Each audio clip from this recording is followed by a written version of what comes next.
All right. So let's go ahead and dive in. So today we're going to be covering real estate. If anybody is new and hasn't been in any of the classes that we've done before, the way how I'm doing this, I pretty much started from the very beginning, right? So if any of you guys are coming in, please mute yourself because everybody can hear you. But anyway, so what I did is I started from the very beginning, right? I talked about all the incentives to investing in real estate, you know, the passive income, the cash flow, using OPM, the tax advantages, how you can leverage within real estate. And then we started talking about real estate agents. The last time we covered real estate, we talked about you know, questions to ask agents, what agents' responsibilities are, what your responsibilities are as a buyer, and what to expect, what to ask your agent, and things like that. So what I'm doing is step by step each process. And like I said, we have about probably 3 more of these real estate classes before you should have all the information that you need to go out and, you know, get yourself, whether it be a personal home, a rental property, whatever it is that you're trying to do. That's the whole goal of this, is to start from the very beginning, because there are people in here that have absolutely no real estate experience, and there are people in here that have some real estate experience. So to cover for everybody, I just started from the beginning. So today we're going to be covering mortgage lenders, right? What to expect from the lenders, what type of questions to ask, everything lender related. And this is actually kind of good because I'm in the process of closing a deal right now, and I just got off the phone with one of my lenders earlier. So if any of you guys have any questions, save your questions for the end. We're going to do a Q&A after we get through talking about this. If you guys have any questions about my deal that I'm currently in, feel free to fire away, whatever it is, whatever questions you have, and I'll answer them for you. And just know that this isn't the end all be all, right? So you guys are still going to have to take this information. You're still going to have to go out and put it to use, right? It's no good for me sitting here and telling you guys all this information if you're not doing anything with it, right? The whole point that you're in this class is because you want to know more about real estate and how you can use it to your advantage. You can't use it to your advantage if you aren't putting this stuff to use and putting it to work. And then also another thing that I've been noticing lately is that real estate is going, you guys.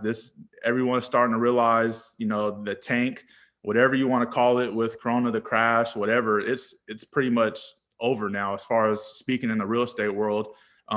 Speaking with multiple agents that I deal with, every time they list something, within 24 hours, they're getting offers. Properties are going quick. Lenders are starting to increase their rates, right? So the time to really ideally have gotten in real estate was in this past year. It's still not too late. It's never too late. But as far as getting those type of rates that you could have got, it's almost an end for that stuff. So that's why I'm trying to hurry up and finish this last deal before rates kind of get back to normal, and that 3.5% and higher. They were pretty low for a while. So still time to take advantage.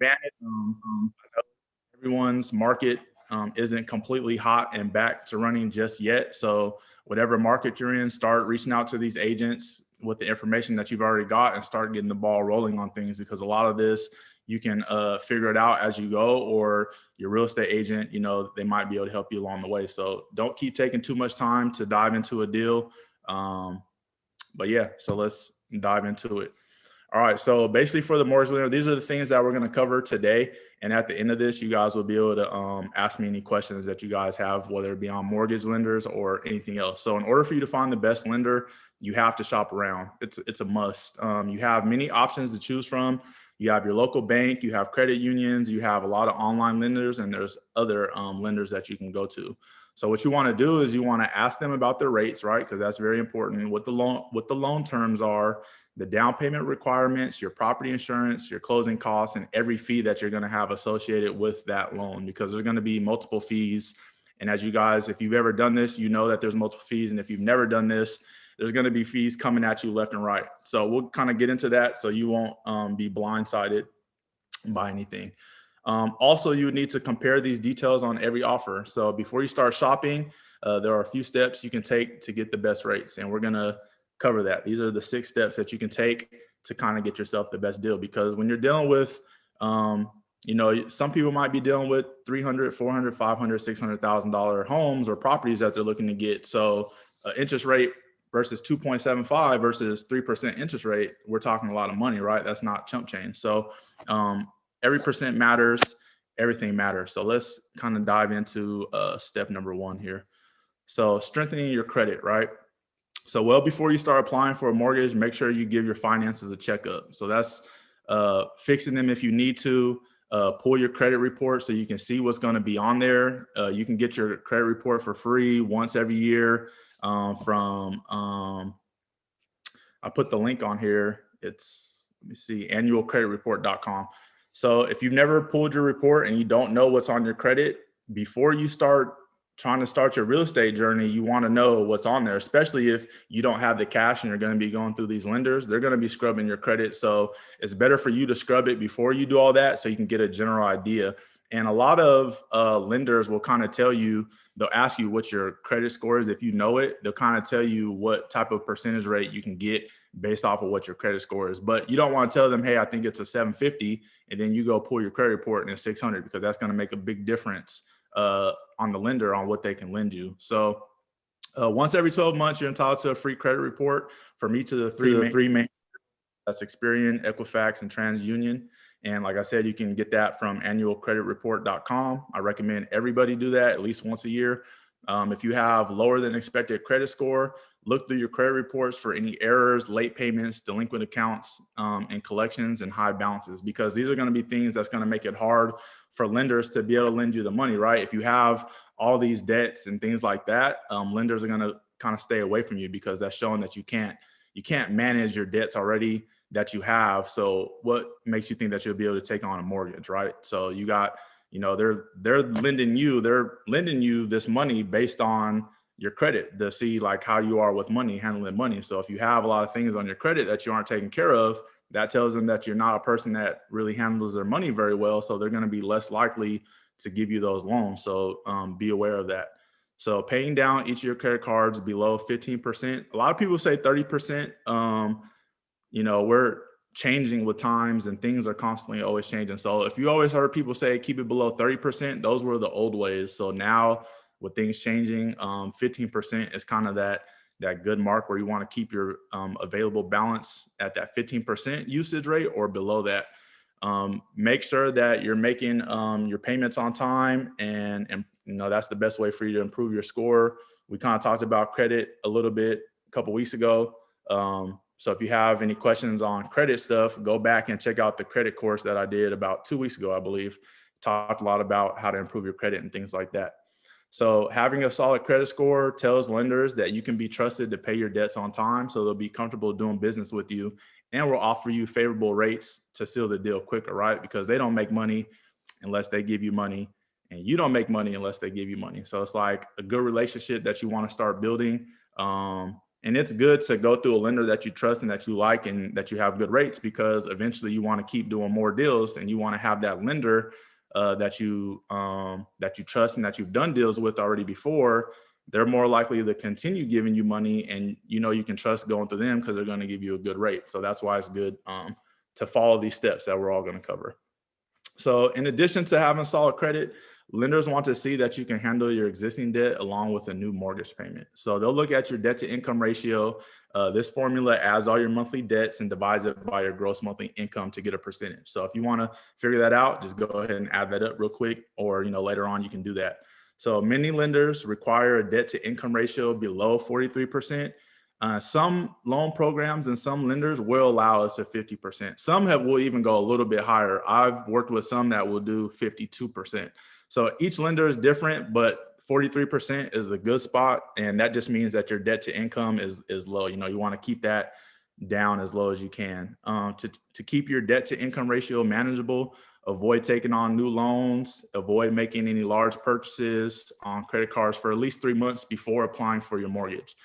You should stick this rule until you finalize your mortgage, as lenders can pull up your credit report throughout the application process until you close the loan, right? Why this is important: simply put, you stand to get a better rate with a higher credit score. A lower rate means smaller monthly payments. And this affects you because a lower interest rate means you pay less to borrow money, right? So everyone, that's the name of the game. You want to pay as less as you can so you can get as much cash flow as you can. So you do that by making sure your credit is in order and keeping your debt to income ratio low, staying on top of everything that you have, right? And then, so to touch on this last part that I talked about, that 3 months, getting your, to avoid taking on new loans and making large purchases, that's because they're going to scrub. Not only do they scrub your credit report, but they're going to be scrubbing your bank accounts as well. So anything that you've done with, some lenders will ask you for 3 months bank statement. Some might ask for 2, some might ask for 1. Every lender is going to be different. For the most part, every lender that I've dealt with, they ask for 2 months of bank statements, and they scrub through those statements. And if there's any large purchases, any large money going out or any large money coming in, they're going to highlight it and they're going to ask you what it's towards.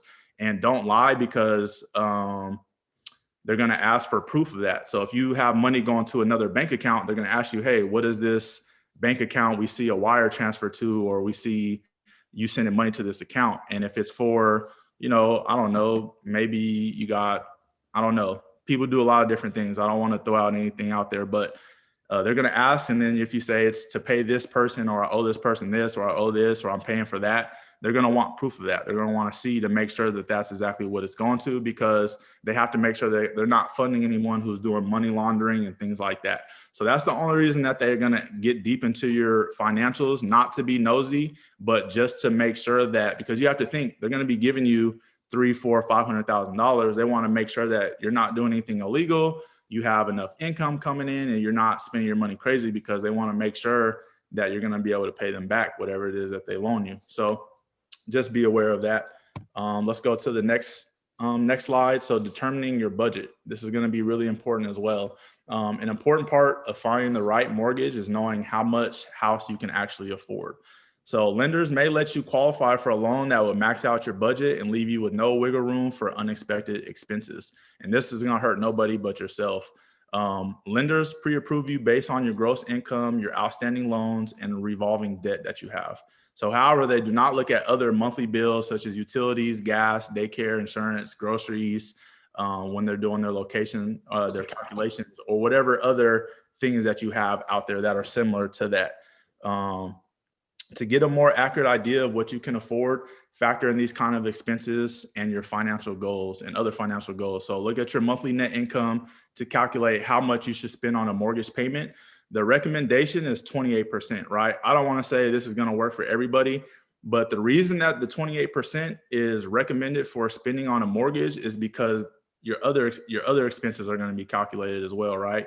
You have, car, or food, utilities, if you have kids, if you're taking any classes, any type of credit card debt you have, any type of college debt that you might have, whatever it is that it may be that you have, 20% is the recommended number, because if you start getting over that number and you have all these other things that you're spending money towards, you're going to end up upside down pretty much. You're going to be spending more than you make. So that's why 20% is that recommended number for your mortgage. So if your net income each month is $5,000, just multiply that by 0.28. That's the 28%. And that equals $1,400 a month that you can spend towards, your principal, your interest, your taxes, and your insurance. So that would be a good way for you to start shopping for homes that are going to be around that much, right? And that's for your principal, your interest, your taxes, and your insurance. That's not calculating utilities. That's not calculating maintenance or anything like that. That's just the main bulk of the payment, 28%. So that's good for you to know. Write that down, and then whatever. So I know some people don't make $5,000 a month. Some people might make more. Some people might make less. So whatever it is that you make each month that you take home, multiply that by 0.28. That tells you how much that you should be spending on your mortgage payment, because you don't want that number to get too high, because like I said, it could end up biting you, and then you'll end up upside down each month, and that leaves you no room to do anything else. Create a budget for all your monthly expenses and be conservative about the monthly mortgage payment. This is very important for first-time home buyers who may not get their ideal home right away. So understand, you might not be able to get that home you want right away. And it doesn't mean that eventually you can't get there, but starting out, you got to be realistic with yourself, and you have to be realistic with these numbers. These numbers aren't just random numbers just because for the hell of it, right? These numbers, these recommended how much you should spend on things it's calculated based on other things that you have monthly expenses on top of that. So you want to be realistic. Like I said, I know everyone's situation isn't the same. I know everyone doesn't have, college debt. Everyone doesn't have credit card debt. So you might be able to increase that number a little bit, but just, beware. You want to have wiggle room, right? You want to have in case emergencies. We all know emergencies always come up. People have been losing their jobs. So you want to have 6 months to a year. You want to have 6 months to a year saved up of what it costs you to live each month, because you just never know, right? Corona showed everyone that you could lose your job at the blink of an eye. Your job could just disappear, right? So many businesses went away. So that's very important. By taking a close look at your budget, you'll know how much of a monthly mortgage payment you can handle. And this gives you the peace of mind to help you determine which mortgage lender is offering you terms that are right for you, right? Every lender is not going to have the terms that are right for you. That's why it's important to shop around. So if you don't budget carefully, you could close on a mortgage you can't afford, and that can lead to missing payments, paying more in interest, and even potentially losing your home, right? I don't want that for anybody. I don't want that for any of you guys. So be smart when you're when you're looking to get a property, whether it be your resident or if it's going to be a property that you're looking to rent out and make income from. So whatever it is, just make sure it fits your budget, and be accurate when you're doing your budget. Don't leave anything out because every dollar matters, right? Let's go on to the next one. Know your mortgage options. So an important part in finding the best mortgage lender is being able to speak their language, including knowing the different types of mortgages. Some upfront research can also help you separate mortgage facts from fiction, right? I've heard of a lot of people telling me a lot of things. Like I put here, it's very common for people to think they need to put 20% down to be able to afford a home, and this is not true. It's not true at all. So there's many creative ways for you to get into a home, whether it be putting no money down, putting as low as 3% down, 3.5% down, depending on what your situation is. Many lenders offer conventional loans with as little as 3% down. That's getting very common these days. A lot of people before, conventional, you had to put 20% down. So that's where people think they got to put 20% down, but things are changing. So like I said, a lot of conventional loans now will require you to put 3% down. There's some government insured loans that require no down payment, and some will just require 3.5% down. So FHA loans and USDA loans, and if you're a veteran, look into VA loans, right? Veterans don't have to put any money down. FHA loans, 3.5% to 10%, depending on what your credit scores are and depending on what your lender's requirements are, right? Every lender. So these different programs have their set standards, what they require. So FHA, VA, and they have their standards, and then lenders can put their own standards on top of that as well. And like I said, you won't know until you call around to multiple lenders. So keep in mind that if you put down less than 20%, many lenders will charge higher interest rates, and they may require mortgage insurance. So that's something I talked about previously. I think the very first time we covered, I talked about mortgage insurance and how to get out of paying that PMI eventually over time. All right, so compare rates. So setting on the first lender you talk to isn't the best idea, and I don't recommend anybody doing it. I never do it. I talk to at least, I don't know, 6 to 7. Yeah, I talk to at least 6 to 7 lenders before I close any deal. That's just me personally. But I really don't recommend you just the first lender you talk to. Don't, I mean, if that's what you want to do, fine, you can do that. But you could be leaving money on the table by spending too much with this lender versus another lender. So in fact, you want to rate shop with lenders of different kinds. I like to look at banks, credit unions, online lenders, and local independent lenders. There's a lot of those. Quick Google search will help you find lenders, and you could just start calling them right away. You could just ask them what the rates are so they don't have to run your credit and things like that. Just tell them you're interested in using them to get a loan. You found a property that's $300,000, and then just ask them what their current rates are for the day for a $300,000 loan. And then you can ask them, what do you guys require for a conventional? What do you guys require for FHA? Do you guys do VA? What do you guys require for that, right? Simple questions, easy stuff. And by doing this, you ensure you're getting the best deal on rates, fees, and terms. So you should also try finding a lender that communicates the way you prefer, whether if it's online, text, or in person. If you don't shop around, you could leave money on the table, right? Like I said earlier. So in fact, this is from Freddie Mac. In fact, borrowers could save an average of $1,500 over the life of their loan by getting at least one additional rate quote, and on average, $3,000 by getting 5 quotes. So And nearly half of all home buyers do not rate shop during their mortgage search. So that's, Freddie Mac did that research on that. So as you can see, just calling 5 or more, you could be looking at saving $3,000, right? So call as many as you can. You can compare mortgage rates and lenders on bankrate.com. I really like Bankrate. It's straightforward, it's easy to navigate.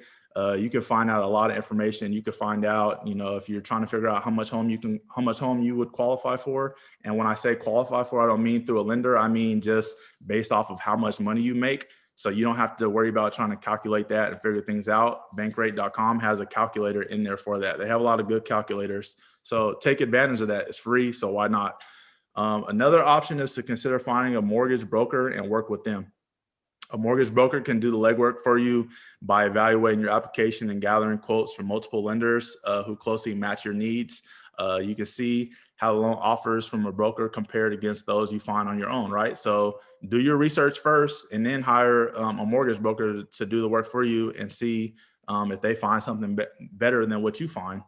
Sometimes they might find something better. Sometimes you might find something better. So it won't hurt. So you can look at the difference in rates, fees, points, mortgage insurance, and down payments to compare what your bottom line cost will be. So here's a way for you to start exploring some lenders. You can go to Bear Mortgage, Sabonic Financial, or Loan Monkey are 3 good ones. You can just Google those and it'll take you right to the website. So let's go on to the next one. So get pre-approved. So when you apply for a mortgage pre-approval with 3 or 4 different lenders or having a mortgage broker do this legwork for you, it gives you an exact comparison on loan offers. So it's really the only way for you to get accurate loan pricing because lenders do a thorough review of your credit and your finances. So these are the things that lenders are going to look at. Every lender is different. I try to put in here everything that I've been required to do. And then people that I've spoken with, because like I said, every lender isn't the same. Some lenders don't require half of this stuff on here that I'm going to talk about.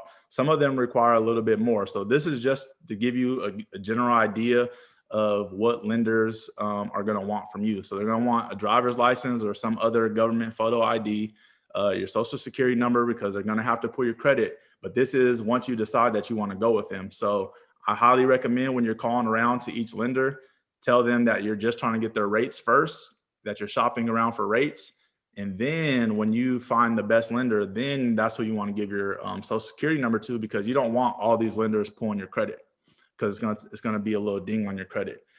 Residential address history, as well as names and contact information for landlords in the past 2 years. I've had one lender ask for that information, and then every other lender has never asked for that. So pay stubs for the last 30 days. For the most part, they're going to want 60 days. But I have had some recently that they're cutting it down to 30 days.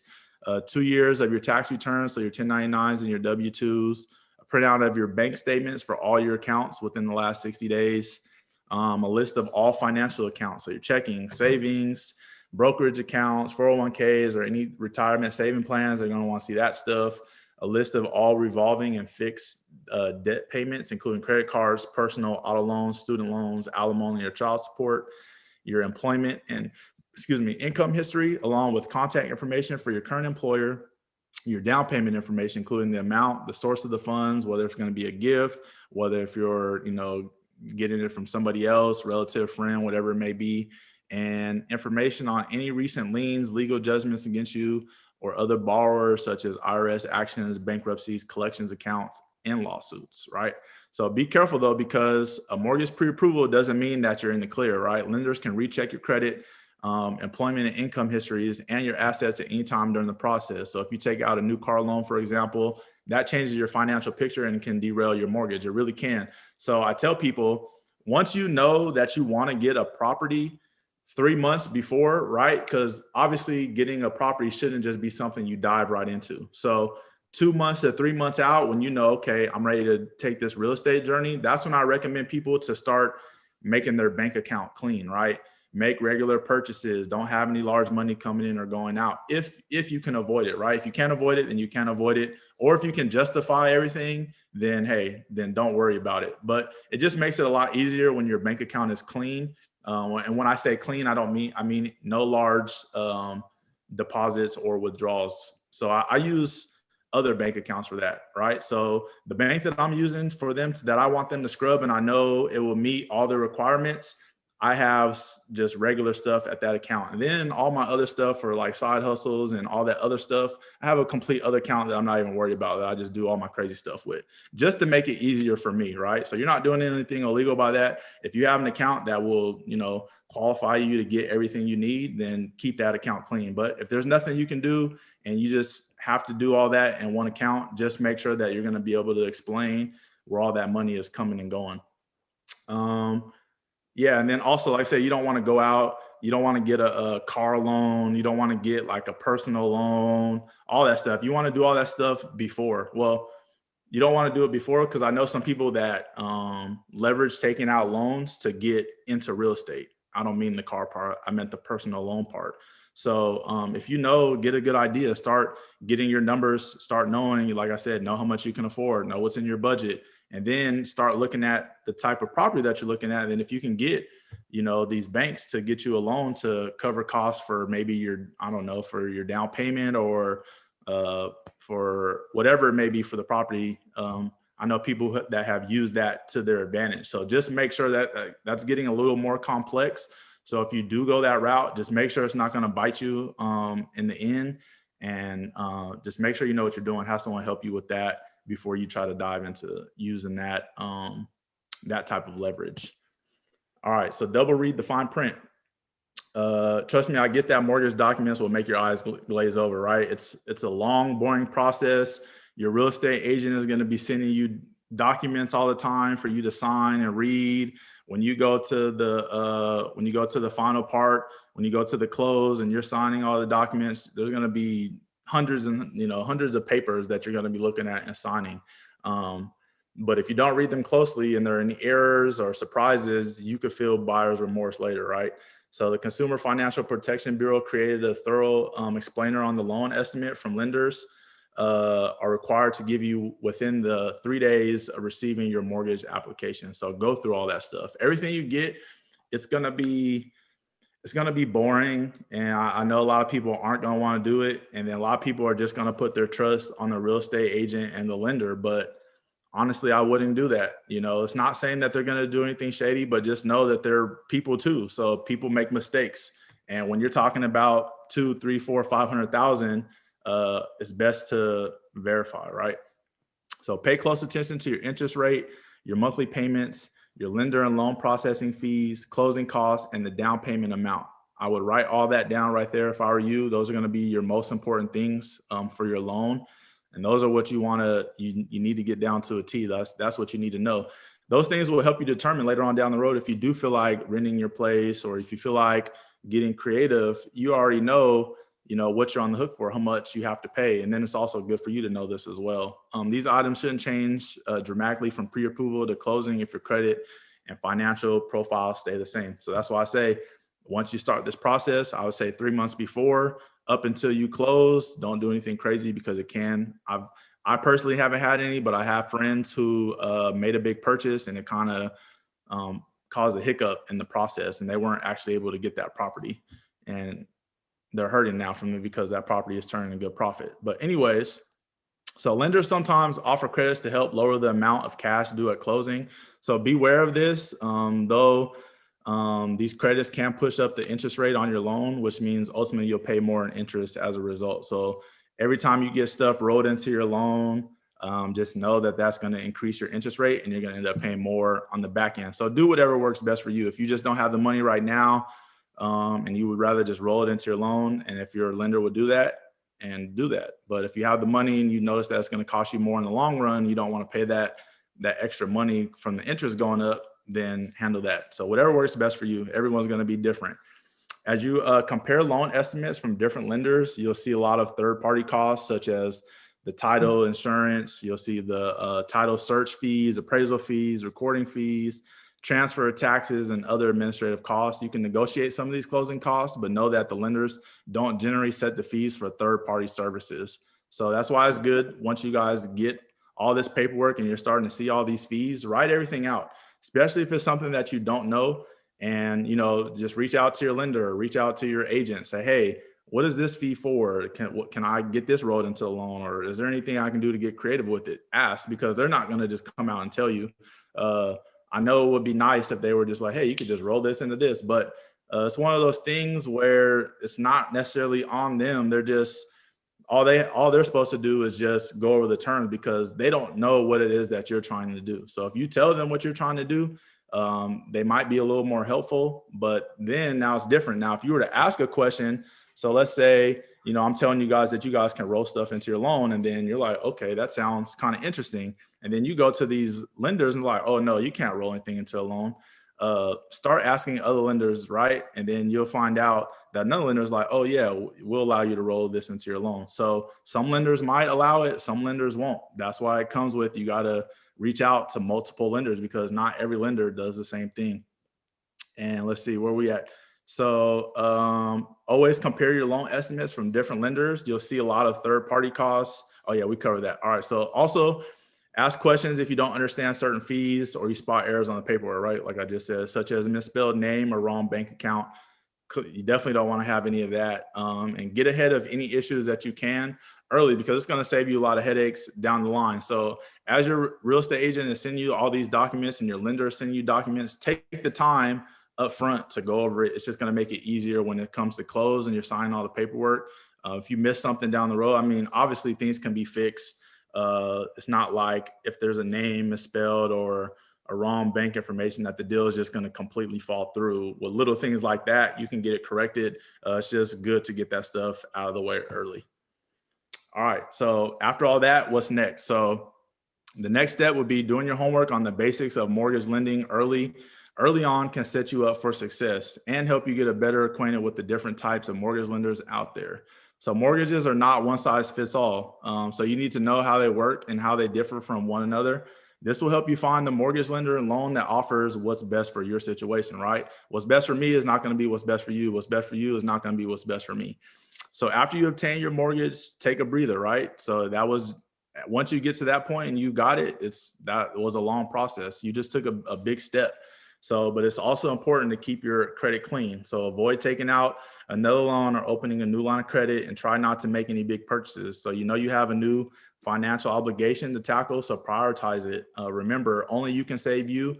So do everything that you can to have everything in your favor. So it's like, you have to do the work. You have to want this stuff. You have to be the one writing these questions down that you have. You have to be the one going over your documentation. You have to be the one asking the questions because they're not going to just save you, right?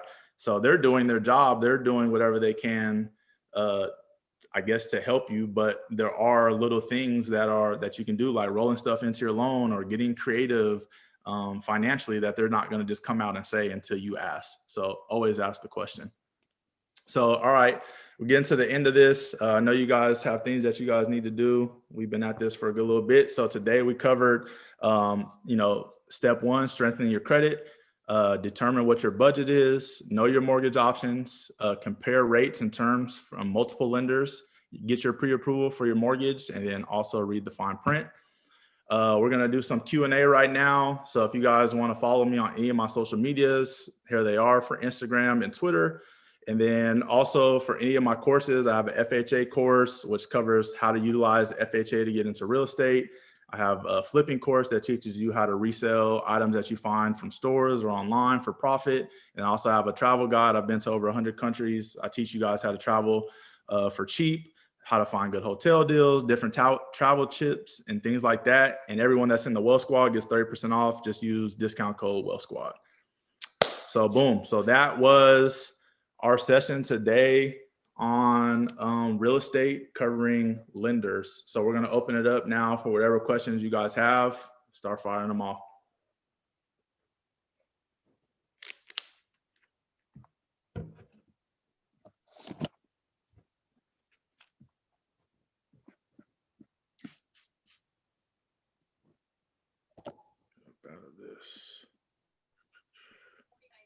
Hey, as far as I appreciate the video and everything. Very informative. Mm-hmm. I just talked to a lender. I'm gonna do how you said, talk to a little bit more. But as far as like financial property, they're recommending that the APR right now is real higher for investment properties. Right. She said it could depend. I mean, I'm in California. I got one for. She said it's almost like 4.75. I Mm, got an offer in Texas. They quoted me at 3.65, but they're constantly changing. yeah. Any recommendations as far as looking for something, as far as like investment properties, Yeah. trying to So get something lower? those exact rates that you said is what things are going to right now. So I'm getting ready to close a deal right now at 3.45, I believe. But if I would have closed this deal about 3 months ago, I could have got the same deal at 2.75. So I kind of dropped the ball on that. I had other stuff going on. So that's those rates that you said are typically what rates are starting to get to. That's what I said at the very beginning. Rates are going up. So the time to really had jumped in real estate was about 3 months ago, from about what, April of last year up until about 2 or 3 months ago was really the time to get in, just to lock in those good rates. So there's the time to get into real estate is always the time. That's why I'm getting in this deal that I'm getting in right now. But rates are going up because people are realizing things are opening back up. People are going back to work. Um, Things are getting more stable. So those rates that you said are going to be probably some of the best that you'll be able to find, unless you go through a local, not necessarily a local, but a private lender somewhere else that just has better deals. But I think that's going to be around the best that you'll be able to find, unfortunately.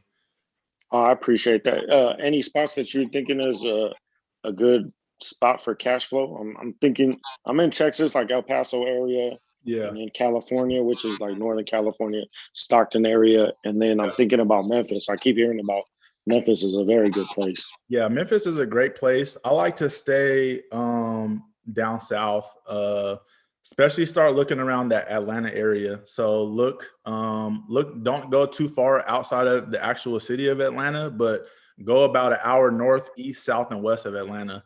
It's starting to get really hot right now. Still a lot of great deals and a lot of good cash flow opportunities within, I would say, the first 6 months to a year, which is great.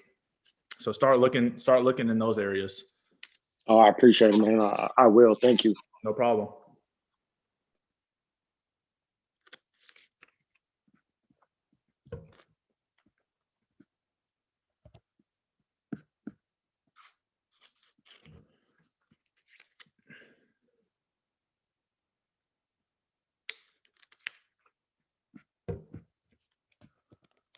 Cool. Anybody got any other questions before we head on out of there?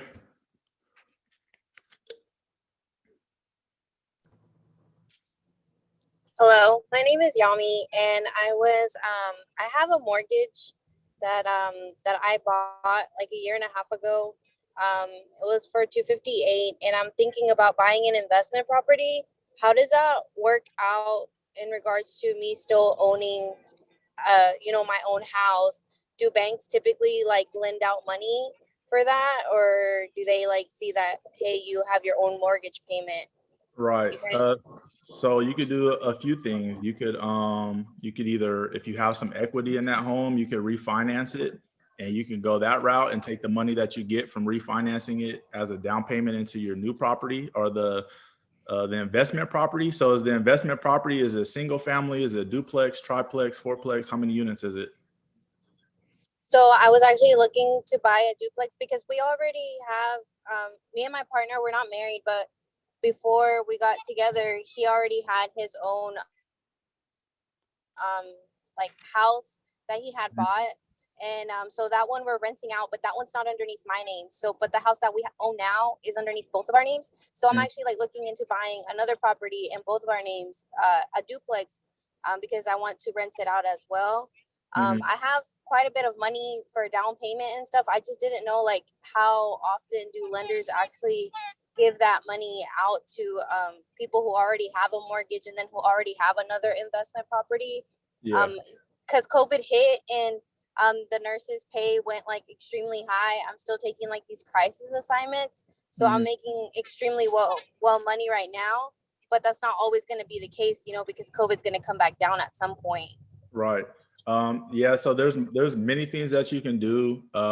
One thing that you could do, if are you guys planning on staying in your house, or what are you guys going to do once you get the duplex?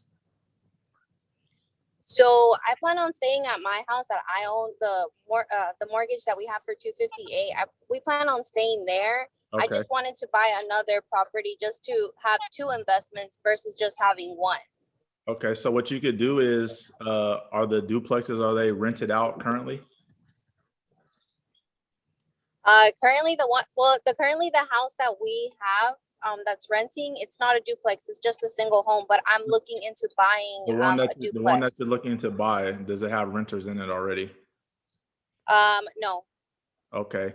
I was gonna say, because if it had renters in it already, then you could use the rental income from that to help you out for your debt to income. So you can get another loan, that's fine. But what they're gonna be looking at, they're gonna be looking at your debt to income. Remember how I was talking about keeping it under 43%? Some will allow it to be 50%. So you'll just have to figure out what your debt to income is. And then once you start shopping from lenders, that's pretty much what they're going to tell you. And then you'll be able to use that income that you'll be able to get from those rental properties to help you out to lower your debt to income. But you won't have any issues if you have a mortgage now. That's fine, as long as you're able to make those payments and you have proof of funds to be able to get this next mortgage. That's fine. Does that make Oh, sense? yeah, that makes sense. Okay, so one more question. So the recommendation that you were saying, have one bank account that, like, has I guess like a clean bank account basically. Yeah. So you would recommend having two, like one where you make, like, your purchases, like going to the mall and spending money like that, and then one where it's like a clean bank account, just your deposit from your checks go in there, and your mortgage payment comes out of there. Like, do you recommend having two?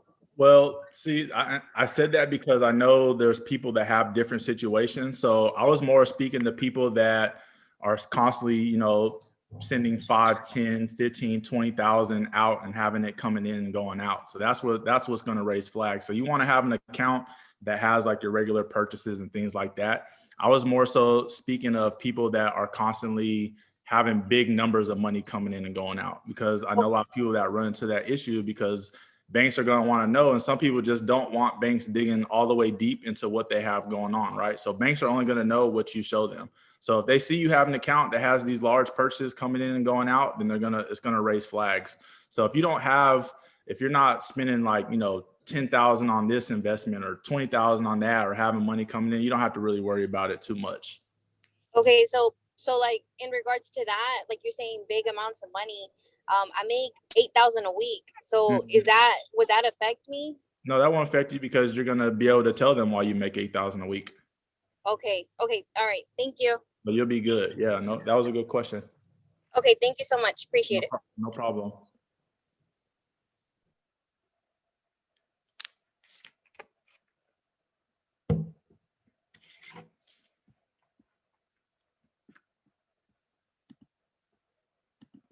All right, you guys got any more questions for me before we wrap this up?